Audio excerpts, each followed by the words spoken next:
Ok les gars, j'espère que vous allez bien, on se retrouve pour une nouvelle vidéo. Dans cette vidéo, je vais vulgariser le RSI et vous expliquer ma vision concernant cet indicateur, comment je l'utilise, quelle stratégie adopter à partir du RSI et comment vous allez pouvoir l'implémenter dans une de vos potentielles futures stratégies. On va voir ça tout de suite sur l'iPad comme d'habitude.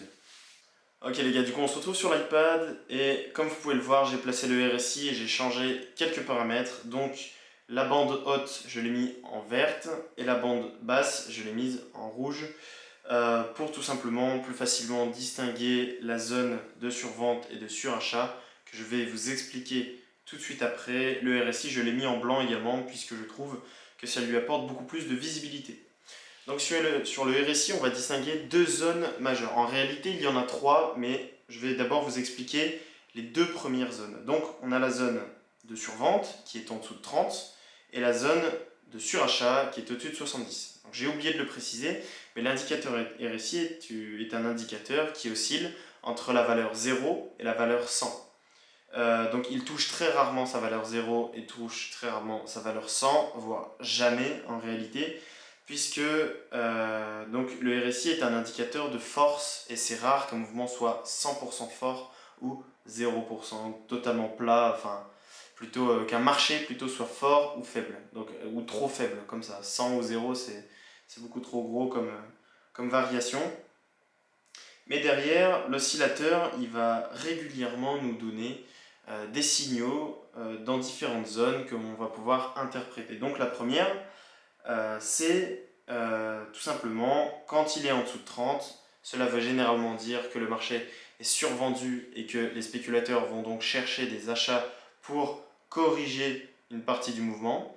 Et quand il est au-dessus de 70, donc suracheté, cela veut dire que les spéculateurs vont généralement chercher des ventes et qu'il va être plutôt intéressant dans des zones clés de chercher des ventes. Alors attention, je vais d'abord vous présenter un premier exemple, mais on va voir tout de suite après que c'est pas suffisant. Donc le premier exemple, c'est tout simplement une divergence RSI classique haussière. Donc, qu'est-ce que l'on a sur le graphique? Donc, si vous avez vu les dernières vidéos, on voit tout d'abord que le marché est 100% baissier, les creux et les sommets sont de plus en plus bas, et ici, juste ici, le marché nous propose une clôture qui est plus basse que la précédente.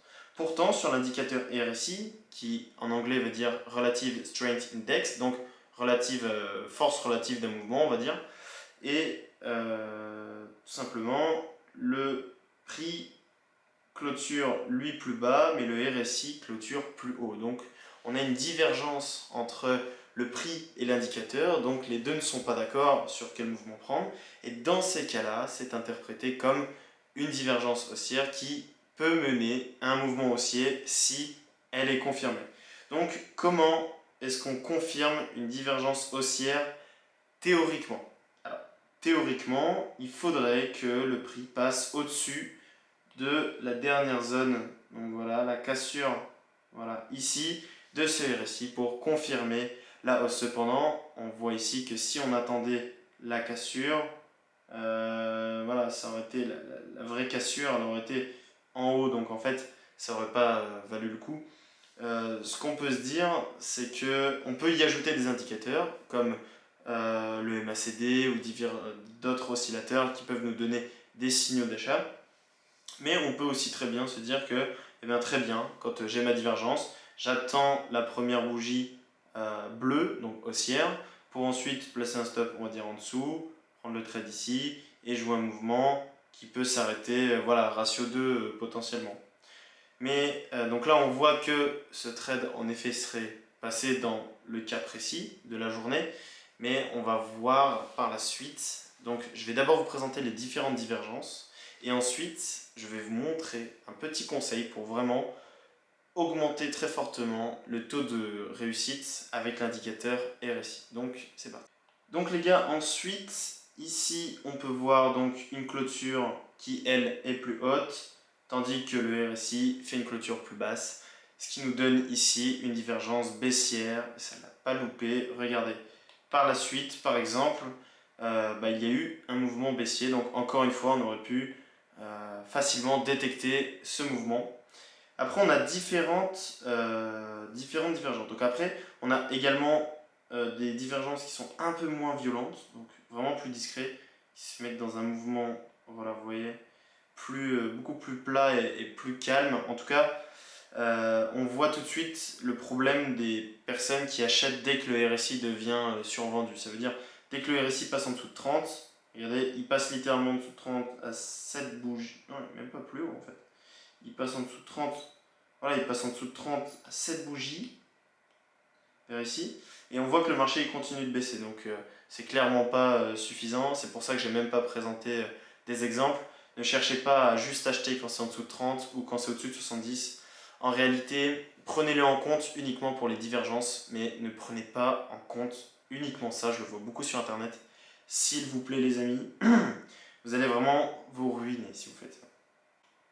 Donc ensuite les gars, on a les divergences cachées. Donc là, elles sont un peu plus compliquées à observer, mais c'est quand tout simplement on est dans une tendance haussière et le RSI lui-même fait un plus bas, de plus en plus bas. Donc là, tout simplement, ça indique une continuation haussière. Quand on a ça, ça veut dire que la correction de marché généralement est passée. Donc voilà, on peut le voir ici. Le RSI. Oula non, j'ai mal tracé. Enfin bref, ça s'arrêtait ici en gros.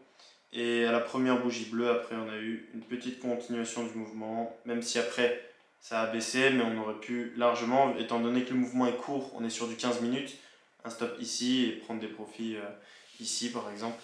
Ça se serait facilement fait avec un ratio 2. Donc encore une fois un exemple de divergence. Donc là c'est divergence cachée haussière. Du coup vous retenez bien, c'est quand le prix fait un plus haut de plus en plus haut et le RSI fait un plus bas de plus en plus bas. Contrairement à la divergence haussière classique qui elle, ça va vraiment être le prix fait un plus bas de plus en plus bas et le RSI lui fait un plus haut de plus en plus haut comme on peut le voir. On peut le voir ici, donc là on voit le prix qui fait un plus haut de plus en plus haut et le prix, enfin le RSI qui fait un plus haut de plus en plus haut et le prix qui fait un plus bas de plus en plus bas. Donc on retient bien, ça c'est une divergence haussière classique et la divergence baissière cachée, que je la retrouve, à tous les coups je ne vais pas la retrouver. En tout cas voilà, c'est quand le prix fait lui un plus haut de plus en plus haut mais que le RSI fait un plus bas de plus en plus bas.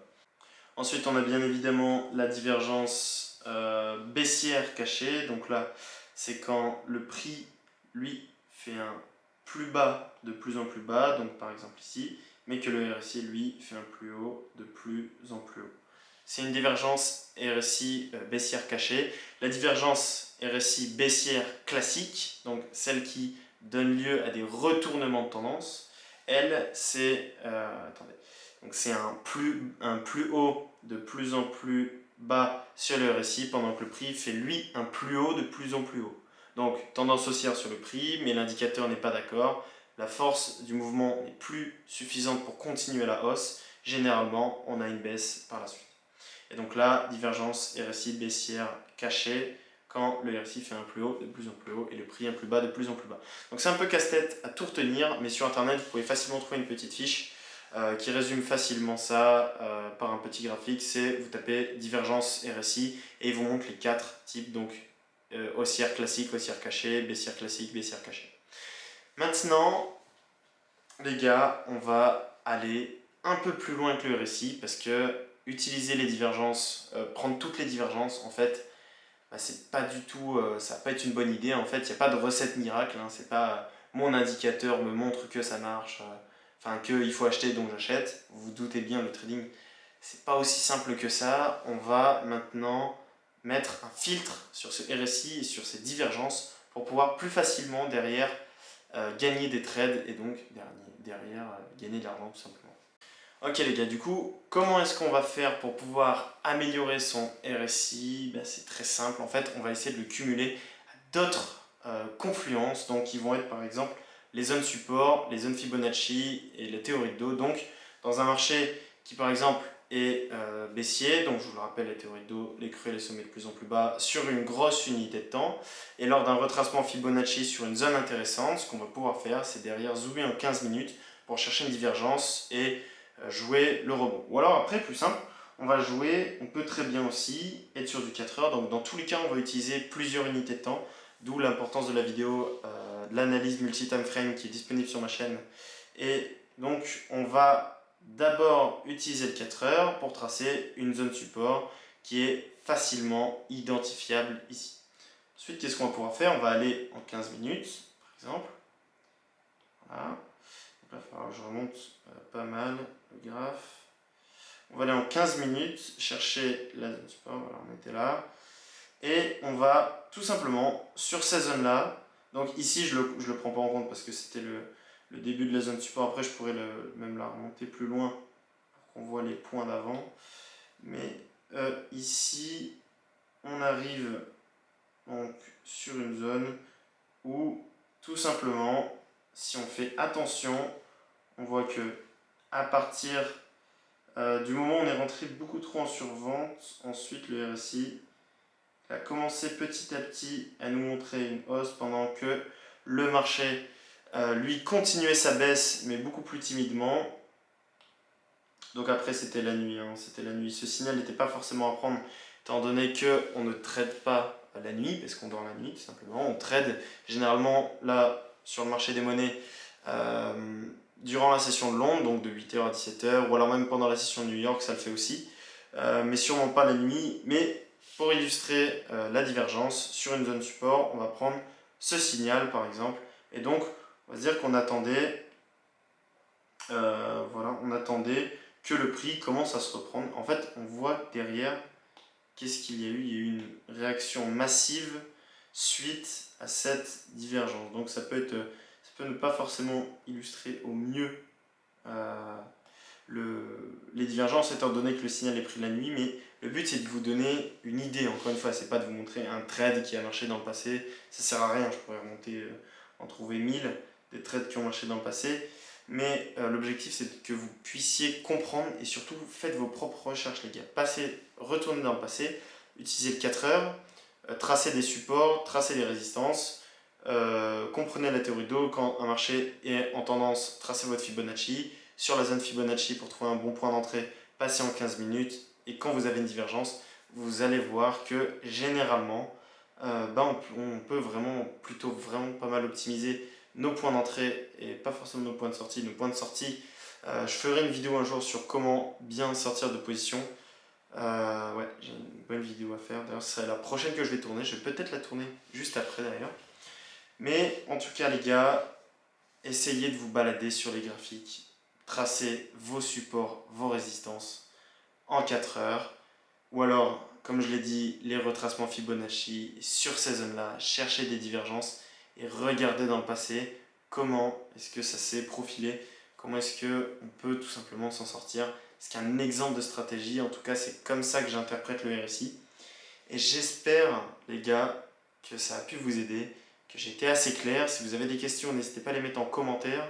Pareil, si vous avez des idées de vidéos pour la suite, mettez-les en commentaire, tout me va.